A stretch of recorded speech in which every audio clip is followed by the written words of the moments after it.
Bapak Ibu dosen penguji. Perkenalkan, nama saya Iswah Yudi dengan NIM PPG 254011112123 dari LPTK Universitas Islam Negeri Kiai Haji Ahmad Siddiq Jember. Pada hari ini Sabtu 11 Oktober 2025 saya akan melaksanakan uji kinerja di SMP Muhammadiyah 60-an dengan materi iman kepada kitab-kitab Allah dengan model pembelajaran problem based learning atau PBL. Demikian perkenalan dari saya. Selamat menyaksikan. Wassalamualaikum warahmatullahi wabarakatuh. Assalamualaikum warahmatullahi wabarakatuh. Waalaikumsalam warahmatullahi wabarakatuh. Apa kabar anak-anak? Alhamdulillah. Alhamdulillah. Mudah-mudahan Allah senantiasa memberikan kita perlindungan dan pertolongan sehingga aktivitas kita, belajar mengajar kita berjalan dengan baik dan anak-anak bisa menyerap materi yang baik. Baiklah, untuk mengawali pertemuan kita pada kegiatan pembelajaran ini, mari kita awali terlebih dahulu dengan berdoa. Silakan Mas Dio untuk memimpin doa. Berdoa mulai. A'udzu billahi minasy syaithanir rajim. Bismillahirrahmanirrahim. Raditu billahi rabban wa bil islami dinan wa bi Muhammadin nabiyyan wa rasulan. Rabbi zidni ilma warzuqni fahma. Amin ya rabbal alamin. Mudah-mudahan sekali lagi Allah memberikan kelancaran dan kemudahan kita di dalam kegiatan belajar mengajar ini, dan anak-anak semua bisa menyerap materi yang nantinya akan disampaikan, ya, kita pelajari dan bisa memahaminya, kemudian bisa menerapkan dalam kehidupan keseharian kita. Baiklah anak-anak, sebelum kita lanjut menuju pada materi, terlebih dahulu akan saya absen satu persatu. Haji Tio Fikri, Aira yang ini mudah-mudahan nantinya bisa bergabung bersama kita lagi, berkumpul bersama kita lagi. Yang dalam keadaan sakit kita doakan mudah-mudahan cepat sembuh. Yang izin karena bepergian kita doakan juga mudah-mudahan diberi keamanan dan diselamatkan oleh Allah Subhanahu. Amin. Baik anak-anak, materi yang akan kita pelajari pada pertemuan kali ini adalah tentang beriman kepada Allah Subhanahu wa Ta'ala, kitab-kitab Allah Subhanahu wa Ta'ala. Ini merupakan rangkaian dari bentuk atau di antara 6 rukun iman yang kita pahami pada pelajaran-pelajaran yang lalu, ya, di awal, ya, sudah saya sampaikan kepada anak-anak tentang rukun iman. Masih ingat rukun iman? 1, iman kepada Allah. 2, Iman kepada Allah. 3, Iman kepada kitab-kitab. 4, Iman kepada Nabi dan Rasul. 5, Iman kepada kiamat. iman kepada hari kiamat. Kiamat. Dan yang keenam, Iman kepada kabar. ya, itulah anak 6 rangkaian rukun iman yang harus kita pahami dan harus kita hafalkan, ya. Kemudian pada kesempatan kali ini kita akan belajar tentang beriman kepada kitab-kitab Allah. Ini merupakan rukun iman nomor berapa? 3. Betul. Ya. Nah, apa tujuan dari kita belajar tentang rukun iman ini? yaitu yang pertama adalah menjelaskan pengertian iman kepada kitab-kitab Allah Subhanahu wa taala kepada anak-anak, agar supaya anak-anak memahami tentang pengertian apa itu rukun iman sebenarnya, rukun iman kepada kitab-kitab Allah sebenarnya. Kemudian yang kedua, mengidentifikasi nama-nama kitab Allah yang wajib diimani serta fungsi-fungsi utamanya. Jadi nanti Allah, ya, sebagaimana kita ketahui, menurunkan beberapa kitab yang wajib untuk kita imani. Kemudian yang ketiga adalah menganalisis ramalan-ramalan yang ramalan itu sebenarnya menyesatkan. Nah, supaya kita belajar, kenapa kita belajar tentang beriman kepada kitab-kitab Allah, mari kita korelasikan nanti bagaimana sebenarnya kitab Allah, ya, mengarahkan kepada kehidupan manusia. Kita tidak diarahkan oleh ramalan-ramalan yang ada di zodiak itu. Baik anak-anak, saya jelaskan terlebih dahulu. Mari kita lihat bersama slide yang sudah Pak siapkan di depan. Yang pertama adalah pengertian beriman kepada kitab-kitab Allah. Percaya dan yakin bahwa Allah Subhanahu wa taala menurunkan kitab-kitabnya kepada Rasul. Jadi ini pengertian beriman kepada kitab-kitab Allah. Namanya beriman harus didahului dengan percaya dan yakin. Percaya dan yakin itu berarti ada di mana keyakinan dan kepercayaan? Ada di hati, ada di hati. Ini pengertiannya. Kemudian yang kedua, di samping Allah Subhanahu wa taala itu menurunkan kitab-kitab, Allah juga memberikan atau menurunkan wahyu kepada para nabi dan rasul itu berupa suhuf. Ya, suhuf itu, ya, perbedaannya, ya, apa itu kitab, apa itu suhuf. Yang pertama adalah kitab itu, yaitu wahyu Allah yang terhimpun menjadi satu kesatuan ajaran yang lengkap. Artinya apa? Artinya kitab itu, ya, kalau kamu mengetahui buku Al-Quran atau buku, itulah kitab. Terdiri dari beberapa lembaran-lembaran yang kemudian dijadikan satu untuk menjadi kitab.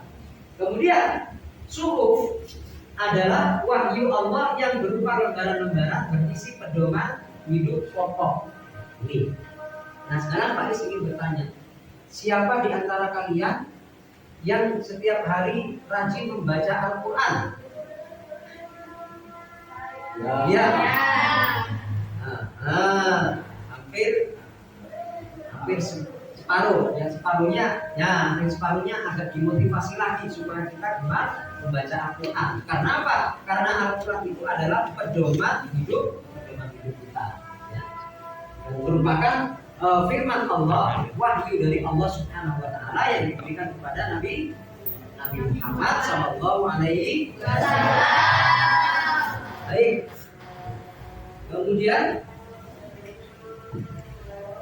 apa saja yang diturunkan oleh Allah, kitab-kitab yang diturunkan oleh Allah, paling tidak yang harus kita imani itu adalah 4 kitab-kitab Allah. Dan kepada siapa penerimanya? Yang pertama adalah Taurat. Taurat itu diturunkan oleh Allah kepada Nabi Musa. Kemudian yang kedua, kitab Zabur itu diturunkan kepada Nabi Daud.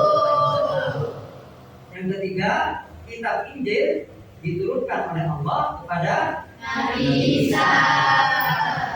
Kemudian Al-Quran itu diturunkan kepada Nabi Muhammad SAW. Gambaran para remaja terhadap zodiak. Apa itu zodiak? Nah, perlu kalian pahami, ya. Ini tentang zodiak.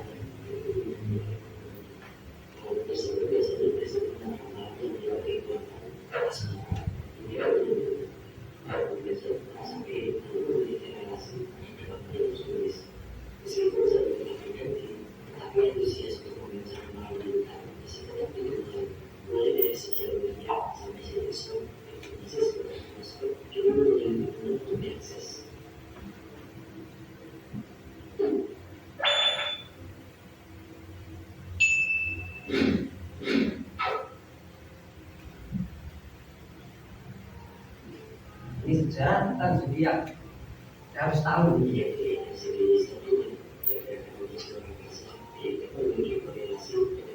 manusia dan itu memang ada sesuatu yang benar yang sebabnya ayat tersebut sejak ribuan tahun sebelum Masehi itu benar-benar melanggar sebagai pemerintahan pemahamannya masyarakat dunia yang hidup yang berada di dalam kehidupan sesuatu ini dan mengalami kehidupan tersebut dikaitkan dengan sesuatu yang berbeda masyarakat dunia mengetahui adanya kehidupan bulan dan matahari dari beberapa tersebut dijadikan sebagai istilah pembagian dari suci sebagai tadi memperhatikan yang disebut kartu yang tinggi dan disebut dengan yang masuk setiap bulan suci dan berbeda bisa suci yang sekarang digunakan sampai saat ini sebenarnya dari sektor sudah sebenarnya baik kemudian segala lomba yang berkaitan sama kemudian menjadi mengistikan ini dari beberapa fenomena seperti itu biasa terjadi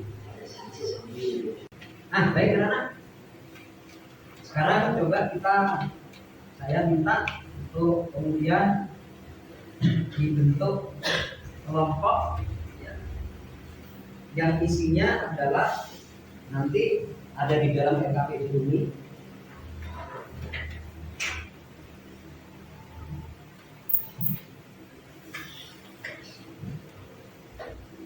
Ya, silakan bentuk kelompok. Ya, bentuk kelompok. Ya.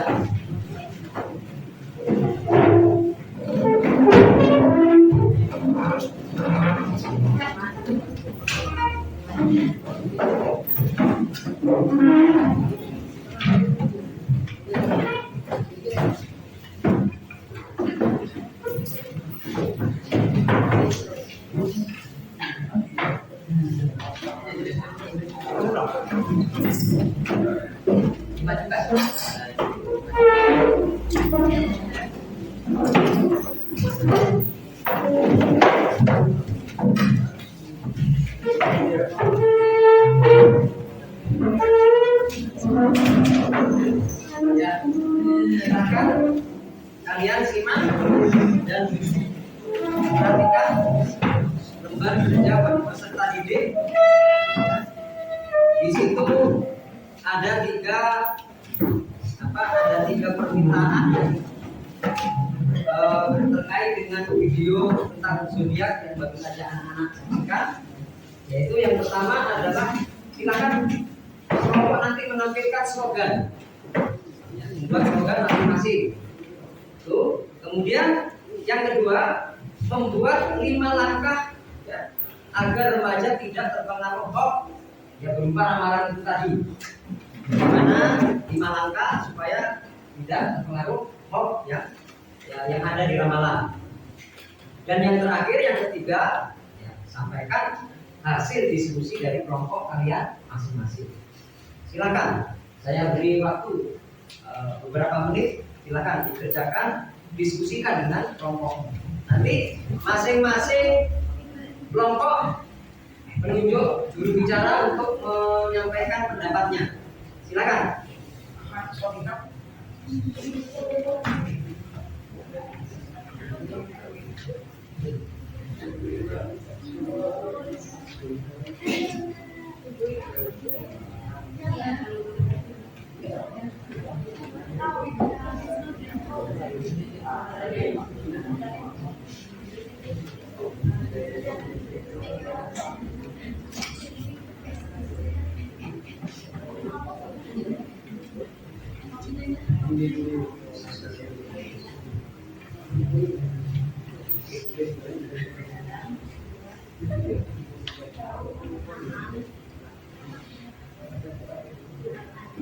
Ya.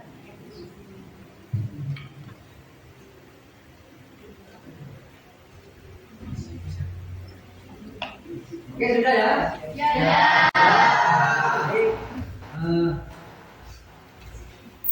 Silakan nanti per kelompok bentar lagi untuk menyampaikan hasil pemikiran dari kelompok masing-masing.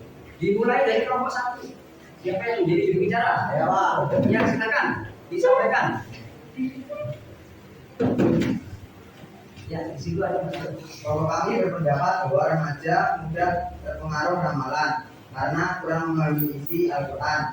Solusi kami adalah memperkuat iman dengan rajin membaca Al-Quran, tidak mengambil konten zodiak dan mengingatkan teman. Slogan kami, ramalan itu kebaikan, kita Allah itu kebenaran. Iya Pak. Ya. Silakan kelompok 2 yang bertindak sebagai pembicara. Ya Pak. Ya, Aki. Menurut kelompok kami, remaja sering percaya ramalan karena mereka ingin tahu masa depan mereka. Padahal itu bertentangan dengan iman kepada kita Allah. Kami menawarkan beberapa solusi, yaitu pembatasan bacaan ramalan, memperdalam tafsir Al-Quran, membuat kampanye anti ramalan, membatasi diri dari tontonan atau bacaan ramalan.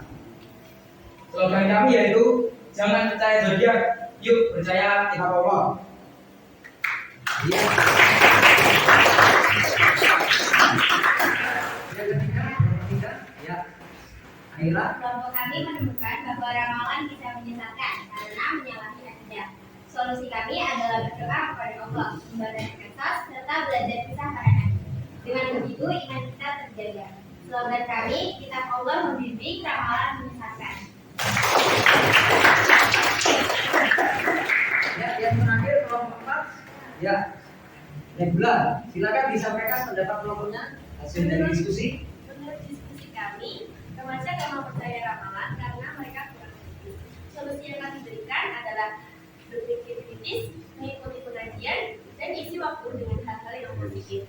Kami yakin jika imannya kuat, ramalan tidak terpengaruh pada diri kita. Slogan dari kami adalah ramalan hoax, kitab Allah fakta.